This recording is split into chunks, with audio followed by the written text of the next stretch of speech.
దేశాన్ని పరిపాలించి ఉంటున్నటువంటి సమయాలలో ఈ దేశానికి స్వాతంత్రం అనేది ఏ విధంగా వచ్చి ఉంటూ ఉన్నది? యుద్ధాలు చేసిండ్రా? యుద్ధాలు చేసి సంపాదించుకున్నారా, లేకపోతే ఏదైనా వాళ్ళని నడిపించిందా? ప్రియమైన వాళ్ళ ఏం చెప్పాలని ప్రయత్నం చేస్తున్నానంటే, చూడండి ఇక్కడ చూస్తూ ఉన్నట్టయితే మనము 200 సంవత్సరాలు బ్రిటిష్ అనేటువంటి వాళ్ళ చేతుల కింద ఈ మన ఇండియన్స్ అనేటువంటి మేధావులు, గొప్ప వాళ్ళు, ఇండియన్స్ అనేటువంటి వాళ్ళు గొప్ప మేధావులు, ఋషులు, మునులు, జ్ఞానంతో నిండినటువంటి వాళ్ళు బ్రిటిష్ వాళ్ళ చేతి కింద పరిపాలనలో ఉన్నప్పుడు, షార్ట్ కట్లో చెప్పాలంటే, కట్ షార్ట్లో చెప్పాలంటే, కొంతమంది ఫ్రీడమ్ ఫైటర్స్ అనేటువంటి వాళ్ళు, స్వతంత్ర సమర యోధులు అనేటువంటి వాళ్ళు, దేని బట్టి వాళ్ళు స్వాతంత్రాన్ని, దేశాన్ని స్వాతంత్రంలోకి తెచ్చుకున్నాడంటే, మహాత్మా గాంధీ అనేటువంటి స్వతంత్ర freedom fighter, father of nation, ఆయన ఏం పాటించిండు అని అంటే అహింస అనేటువంటి అహింస. మీరు నన్ను హింస పెడుతుంటే మేము రిటర్న్గా హింస పెట్టాము. మీరు మమ్మల్ని కొడుతున్నారు, మమ్మల్ని తిడుతున్నారు, మమ్మల్ని బానిసలుగా చేసుకుంటున్నారు, మమ్మల్ని గొర్రెల్లాగా, జంతువుల్లాగా చూస్తూ ఉన్న మా దేశాన్ని నుంచి మీరు ఈ విధంగా మా మీద చూపిస్తూ ఉన్నప్పటికీ, దౌర్జన్యం చేస్తున్నప్పటికీ, మేము మిమ్మల్ని తిరిగి కొట్టకుండా, తిరిగి పోరాటం చేయకుండా, కత్తులతో కానీ లేకపోతే వేరే వస్తువులతో కానీ యుద్ధాలు చేయకుండా, అహింస అనేటువంటి ఆయుధాన్ని హింస చేయకుండా ఈ దేశాన్ని వాళ్ళు కాపాడుతున్నారు. ఒక చెంప మీద కొడితే ఇంకొక చెంప చూపించమనేటువంటి మాట ఏ గ్రంథాలలో రాయబడి ఉన్నది? ఇతర గ్రంథాలలో, బైబిల్లో తప్ప. ఏదైనా గ్రంథం ఈ చరిత్రలో, ఈ హిస్టరీలో, ఈ హ్యూమన్ హిస్టరీ, మానవ చరిత్రలలో అనేకమైనటువంటి మతాలు, గ్రంథాలు, పుస్తకాలు, వేదాలు, ఉపనిషత్తులు ఇవన్నీ ఉన్నాయా లేదా? ఏమన్నా గ్రంథాలలో ఈ చెంప మీద కొడితే ఇంకొక చెంప కూడా చూపి అని ఎవరైనా చెప్పినట్టు రాయబడి ఉన్నారా? ఎన్నో ఉన్నది?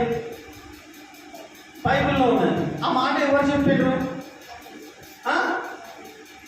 యేసు ప్రభువే స్వయంగా చెప్పిండు. యేసు ప్రభువే స్వయంగా చెప్పిండు, ఈ చెంప మీద కొడితే ఈ చెంప చూపించాలన్నాడు.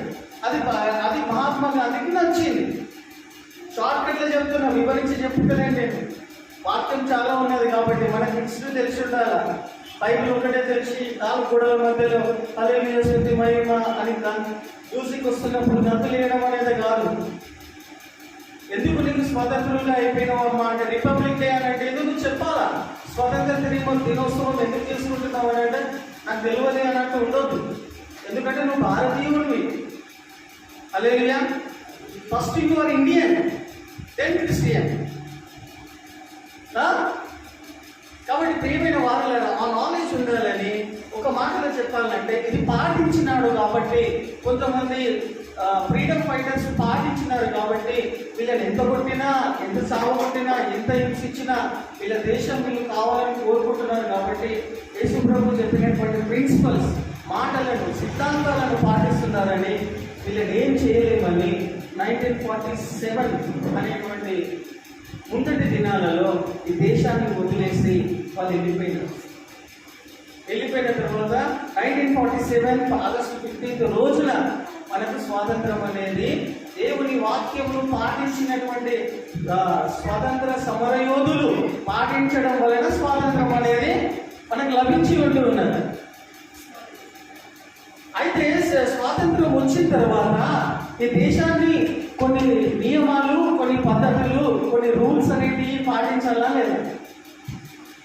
అయితే రాజ్యాంగం అనేది ప్రతి ఒక్క దేశానికి ఉండాలి. రాజ్యాంగంలో ఏమని రాయబడి ఉంటాయి? ప్రతి ఒక్క దేశానికి రాజ్యాంగం అనేది ఉంటుంది. అవునా? రాజ్యాంగం లేని ఆ దేశం అనేది ఏమంటారు? స్వతంత్రులుగా కానీ, స్వేచ్ఛగా కానీ బ్రతకలేరు, ఉండలేరు. అవునా? అయితే ప్రియమైన వారులారా, నేను ఇక్కడ చెప్పాలనుకుంటున్న రెండో విషయం ఏమై ఉన్నదంటే, మొదటి విషయం ఏమై ఉన్నదంటే, బైబిల్లో ఉన్నటువంటి వాక్యాన్ని ఫ్రీడమ్ ఫైటర్స్ అనే వాళ్ళు కొంతమంది అది ఆచరించి అర్థం చేసుకొని ఫాలో చేసినందుకు భారతదేశానికి 1947 రోజున స్వాతంత్రం వచ్చింది. వాక్యము ఆచరించడం వలన ఆ వాక్యం అనేది ఎందులో ఉన్నదంటే బైబిల్లో ఉన్నది.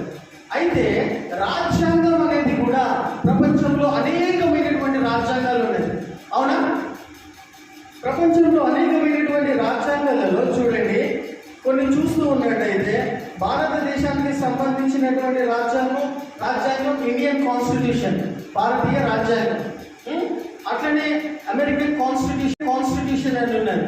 అనేకమైనటువంటి దేశాలకు సంబంధించిన వాళ్ళ రాజ్యాంగాలు అనేవి ఉన్నాయి, కాన్స్టిట్యూషన్ అనేవి ఉన్నాయి. అయితే ఈ కాన్స్టిట్యూషన్స్ అనేవి, రాజ్యాంగాలు అనేవి ఎక్కడి నుండి వచ్చినాయి అనేది కూడా మనం చూస్తాం. అర్థమవుతుందా? ఈ రాజ్యాంగం, ఈ రూల్స్ అండ్ రెగ్యులేషన్స్, ఈ కట్టడాలు, ఈ నియమాలు, ఈ పద్ధతులు, ఈ విధంగా బ్రతకాలనేటువంటి సిద్ధాంతాలు ఎవరికి ఇచ్చినారు? చరిత్ర అయితే చెప్తే మీరు గూగుల్లో సెర్చ్ చేస్తున్నట్టయితే అన్ని దేశాలలో ఉన్నటువంటి రాజ్యాంగాలన్నీ most of the thing Bible నుండే, పాత నిబంధనల నుండే ఆధారం చేసుకొని వాళ్ళ రాజ్యాంగాలను రాసుకొని ఉన్నారు. హల్లెలూయా. అర్థమవుతుందా? ఓల్డ్ టెస్టిమెంట్ లో ఉన్నటువంటి కట్టడాలను, నిబంధనలను ఇవన్నీ కూడా మోస్ట్ ఆఫ్ ద కంట్రీస్, అన్ని రాజ్యాంగాలు, ఒక్కొక్క దేశానికి సంబంధించిన రాజ్యాంగాలన్నీ కూడా బైబిల్లో నుండే ఆధారం చేసుకొని, ఎందుకంటే ఆ కాలానికి ఏ గ్రంథము అనేది కూడా వాళ్ళు పరిశోధన చేస్తూ ఉంటున్నట్టయితే, కొన్ని చూస్తూ ఉన్నట్టయితే బైబిల్లో నుండే చూడండి, యునైటెడ్ స్టేట్స్ ఆఫ్ కాన్స్టిట్యూషన్ అనేది 1776 లో ఫ్రెంచ్ డిక్లరేషన్ అన్నలను స్వతంత్రులుగా, అంటే సెట్ యు ఫ్రీ, అంటే నీకు ఫ్రీడమ్ ఇచ్చిండు, స్వాతంత్రం అనేది ఇచ్చిండు, కాబట్టి చేసి ఉన్నాడు, కాబట్టి మీరు స్థిరముగా నిలిచి మరల దాస్యమును కాడి క్రింద చిక్కుకొనకూడి. ప్రియమైన వారు, దేవుని యొక్క చిత్తం ఏమై ఉంటూ ఉన్నది? What is the will of God upon you? నీ పట్ల దేవుని యొక్క చిత్తం ఏమై ఉన్నదంటే నువ్వు స్వతంత్రులుగా బతకాల, స్వేచ్ఛగా బ్రతకాల. అపవాది యొక్క కాడి కింద కానీ, మనుషులు పెట్టినటువంటి పద్ధతులలో కానీ చిక్కుకొనకుండా, మిమ్మల్ని ఏది కూడా బలవంతం చేయకుండా, మిమ్మల్ని ఏది కూడా ఫోర్స్ చేయకుండా ఉండాలని దేవుని యొక్క చిత్తమైనది ఉన్నది. ప్రియమైన వారులారా, హల్లెలూయా. ప్రియమైన వారులారా, దేవుని యొక్క వాక్యాన్ని శ్రద్ధగా విన్నాము. కాబట్టి మనము we should not be under the bondage of anybody. మనం ఎవరి కాడు కింద కూడా మనం ఉండకూడదని, దేవుని యొక్క ఇచ్చినటువంటి స్వేచ్ఛ కింద ఉండాలని, ఫ్రీగా ఉండాలని, మనకు రావాల్సినటువంటి, ఏ విధంగా చెప్పాలి మీకు? ప్రియమైన వారులారా, దేవుణ్ణి నమ్మినటువంటి బిడ్డలందరూ కూడా ఎవరి కాడి కింద కానీ, ఎవరి యొక్క బంధకాలలో కానీ లేరు వారు. హల్లెలూయా. యేసు ప్రభుల వారు ఆ విధంగా మనలను చేసి ఉంటూ ఉన్నారు, ఆ విధంగా సెట్ ఫ్రీ చేసి ఉంటూ ఉన్నారు మనల్ని. కాబట్టి ప్రియమైన వారులారా, ఇందును బట్టి మనం స్వాతంత్రులమని పిలువబడుతున్నాము. హల్లెలూయా. ఎందును బట్టి మనం స్వాతంత్రులుగా పిలువబడుతున్నాము? We are not under the bondage of anybody. ఎవరి యొక్క కాడి కింద కానీ, ఎవరి యొక్క బాండేజ్ లో కానీ, ఎవరి యొక్క మానవుల యొక్క బంధకాలలో కానీ దేవుడు మనల్ని పెట్టలేదు.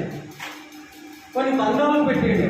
తల్లిదండ్రులు, పిల్లలు, భార్యాభర్తలు, తల్లిదండ్రులు పిల్లల్ని చూసుకోవాలా, ఇవన్నీ కొన్ని ఫార్మాలిటీస్, కొన్ని బంధాలు అనేవి దేవుడు పెట్టాడు. కానీ ఆ బంధాలు అనేవి భార్య భర్త ఎగ్జాంపుల్ ఉదాహరణ చెప్పాలంటే, భార్య భర్తలకు ఉన్నటువంటి బంధం అనేది దేవుడు ఏర్పాటు చేసినాడు.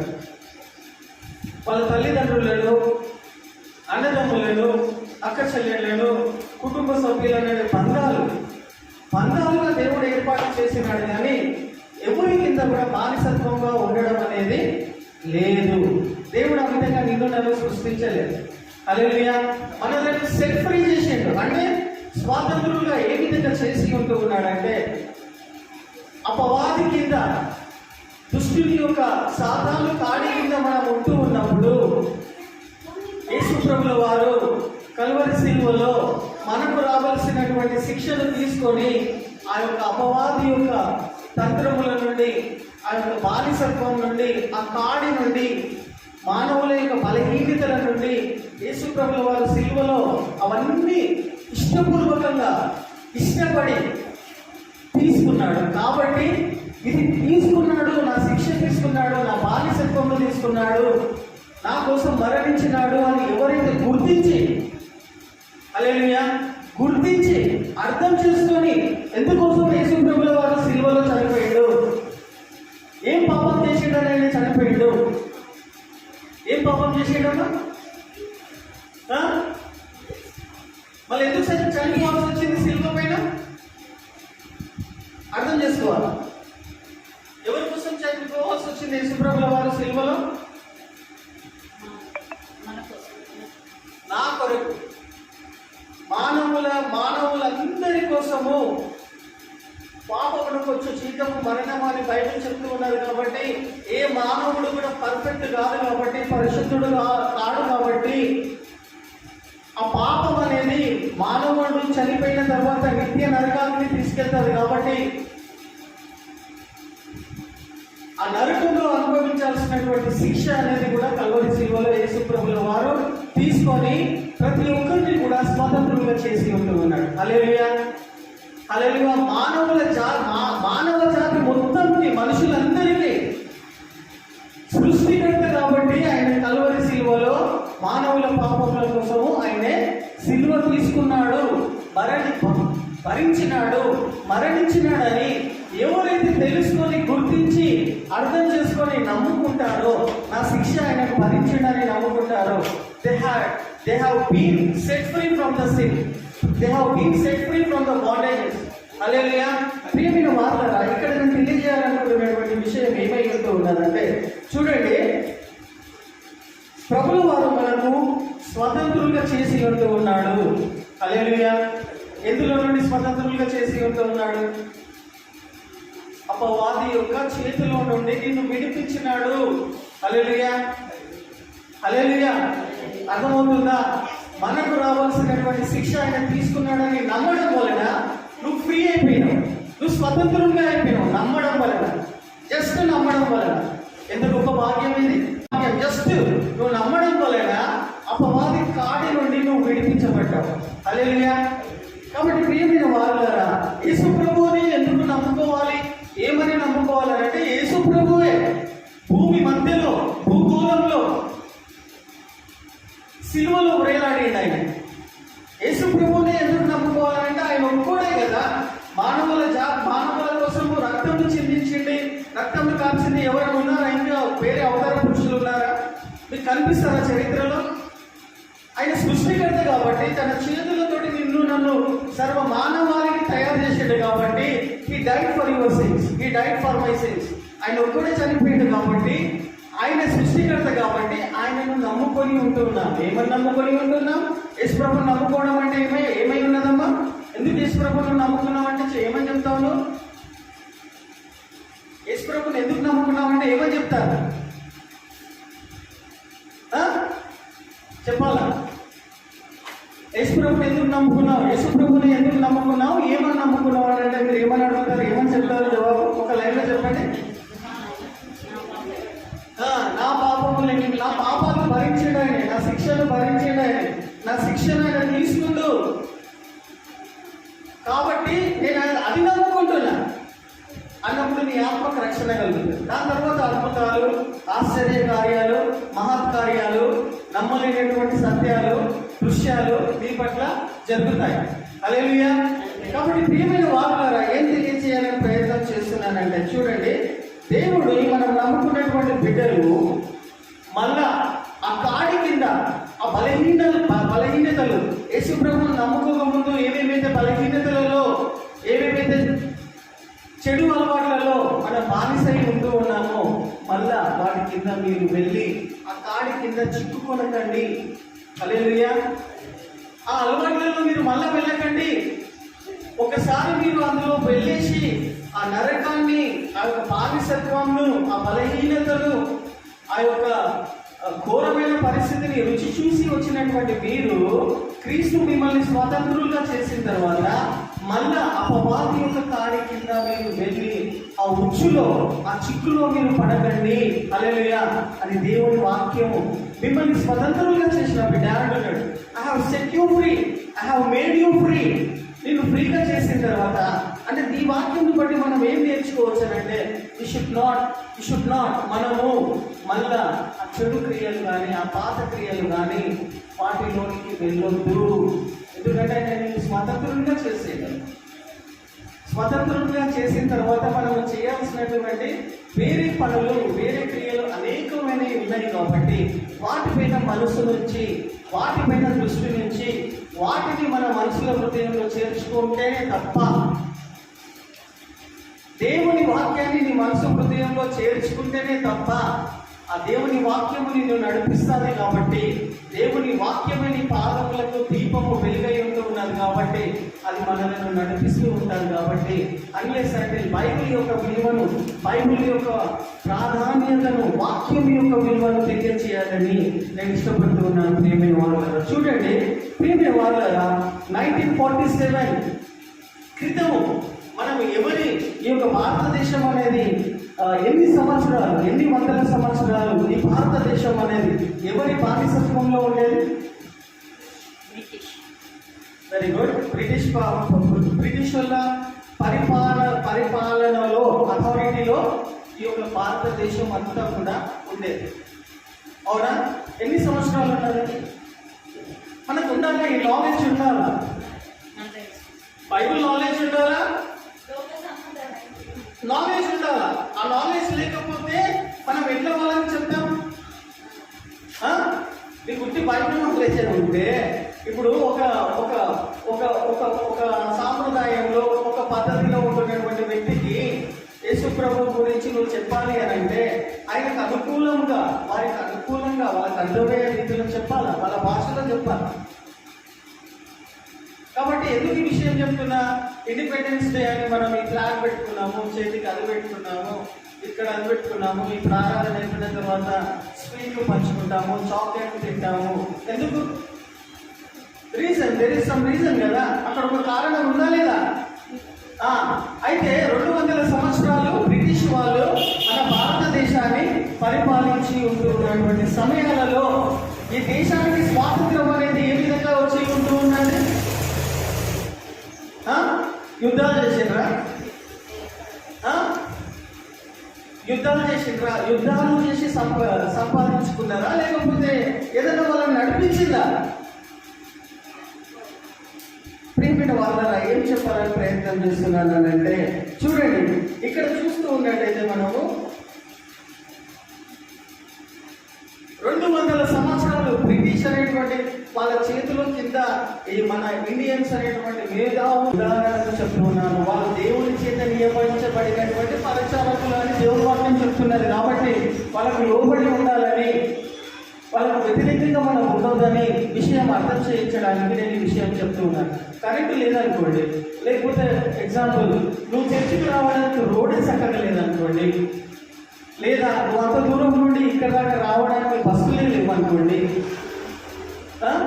ఇవన్నీ అనుకూలంగా నీకు చేసి పెట్టాలంటే ప్రభుత్వంలో ఉన్నటువంటి వేరే వేరే డిపార్ట్మెంట్స్ వాళ్ళు వాళ్ళ పనులు, దేవుని నియమించినటువంటి అధికారులు వాళ్ళు దేవుని పరిచారకులై ఉన్నారు. నీకు మేలు కలగడానికి దేవుని వాళ్ళని నియమించిందని వాక్యం చెప్తుంది.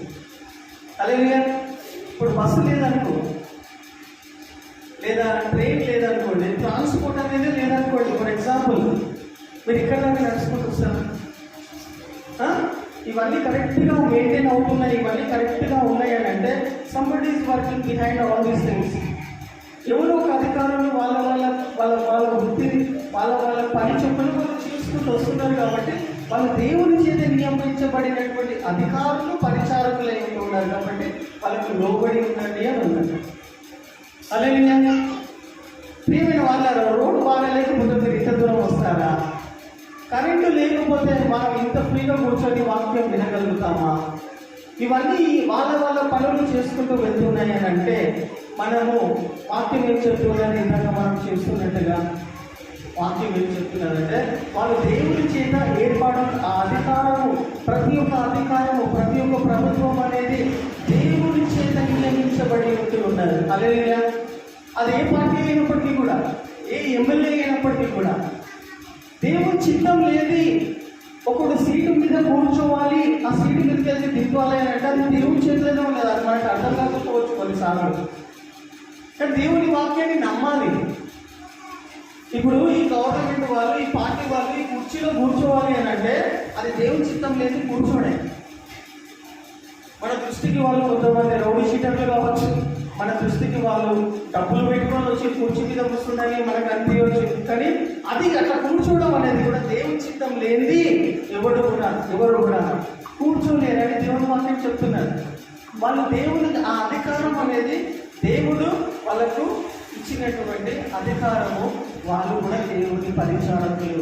Not only the people is not only the పరిచారకులు. మనమే దేవుని పరిచారకులు అని అనుకోవద్దండి. అర్థమవుతుందా?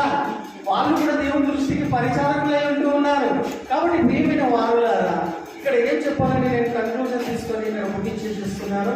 చూడండి, మనం చూసుకుంటున్నట్టయితే ఇక్కడ వాక్యంలో మనం చూసుకుంటున్నట్టయితే చూడండి, గలతీయులకు రాసిన పత్రిక 5వ అధ్యాయం మళ్ళొకసారి చదువుకొని మనం ముగించుకుందాం.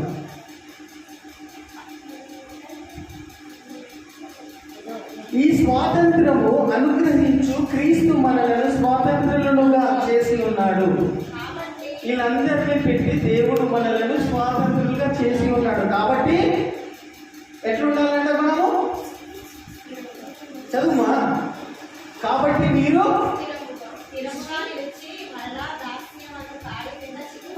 ఎట్లుండాలి? దేవుని బిడ్డలు చిక్కుకోమంటున్నావా? చిక్కుకొనకుడి. ఎట్లుండాలన్నా మరలా మూడు బట్టి మాత్రము కాక మనస్సాక్షి బట్టి లోబడి ఉండుట ఆవశ్యకము. దేవుని బిడ్డలు దేన్ని బట్టి నడుచుకోవాలమ్మా? మనస్సాక్షిని బట్టి. నీ మనస్సాక్షి నిందారోపణ లేకుండా చూసుకోవాలని ఉంటుంది వాక్యంలో. నీ మనస్సు నిందారోపణ చేస్తూ ఉన్నది ఒక విషయంలో అంటే అది నువ్వు ఫస్ట్ కరెక్ట్ చేసుకో. హల్లెలూయా. నీ మనస్సాక్షి ఇక్కడ నువ్వు తప్పు చేసినావు, ఇక్కడ తప్పిపోయినావు, ఇక్కడ చేయకూడని పని చేసినావు అనిపించినట్టయితే ఇక్కడ నువ్వు ఒక వ్యక్తితో మాట్లాడే మాటలు మాట్లాడకుండా ఇంకా ఎక్కువగా మాట్లాడి అతన్ని నువ్వు గాయపరిచినావా, నువ్వు అతన్ని గాయపరిచినావా, అది ఏమైనప్పటికీ కూడా అది ఆ మ్యాటర్ నువ్వు సెటిల్ చేసుకోమని దేవుడు వాక్యం చెప్తున్నాడు. అర్థమవుతుందా? ప్రియమైన వాళ్ళరా, ఆ యొక్క మనస్సాక్షి నిర్దోషిగా ఉన్నప్పుడే నువ్వు స్వతంత్రుడు రాలేదు. హల్లెలూయా. దేవుడు ఇచ్చిన స్వేచ్ఛని నువ్వు ఫ్రీగా ఎంజాయ్ చేస్తావు. అర్థమవుతుందా? నీ మనస్సాక్షి ఏదైనా విషయంలో దోషారోపణ చేస్తూ ఉన్నట్టయితే ఫస్ట్ నువ్వు స్టడీ చేసుకో. అది ఎంత టైం అయినా పట్టేది, అది ఎంత నీకు కిందికైనా దిగజార్చనియండి, వాట్ ఎవర్ అది ఏం జరిగినప్పటికీ కూడా నువ్వు అది సెటిల్ చేసుకున్నప్పుడే క్రీస్తు మనలను స్వతంత్రులుగా చేసి ఉన్నాడు అని నువ్వు ఆ స్వాతంత్రంలో హల్లెలూయా ఆ స్వాతంత్రము ప్రతి ఒక్క బిడ్డ అనుభవించాలనేది దేవుని యొక్క చిత్తమై ఉంటుంది.